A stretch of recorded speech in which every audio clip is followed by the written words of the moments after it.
మెదక్ జిల్లా వెల్దుర్తి మండలం మన్నేవారి జలాల్పూర్ గ్రామంలోని శ్రీ కాళికామాత దేవాలయం వద్ద గుట్టపై వెలిసిన శ్రీ లక్ష్మీనరసింహస్వామి క్షేత్రంలో వైకుంఠ ముక్కోటి ఏకాదశి వేడుకలు ఘనంగా నిర్వహించారు. మంగళవారం ముక్కోటి ఏకాదశిని పురస్కరించుకుని శ్రీ లక్ష్మీనరసింహస్వామికి ప్రత్యేక పూజలు, అభిషేక కార్యక్రమాలు నిర్వహించినట్లు ఆలయ వ్యవస్థాపకులు సత్యనారాయణ తెలిపారు. పెద్ద ఎత్తున భక్తులు ఈ కార్యక్రమంలో పాల్గొని స్వామివారికి విశేష పూజలు నిర్వహించారు. మన మన్నేవారి జలాల్పూర్ మహాకాళి దేవాలయము ముందు ఉన్న కొండపైన శ్రీ లక్ష్మీ నరసింహస్వామి దేవాలయము ఉన్నది. ఈ దేవాలయం పురాతనమైన చరిత్ర కలిగిన దేవాలయం. ఈరోజు వైకుంఠ ఏకాదశి సందర్భముగా స్వామివారిని దర్శించుకొని స్వామివారి ఆశీర్వాదం పొందాలని ఇక్కడ వరకు వచ్చినాము. మన కాళీమాత దేవాలయం నుంచి సుమారుగా ఇక్కడ 3 కిలోమీటర్ల వరకు ఉంటుంది కొండ ప్రాంతము.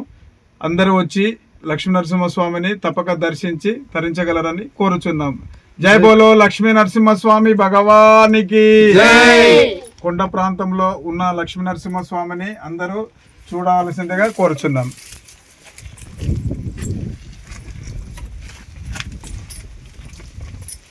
కొంచెం నువ్వు కొంచెం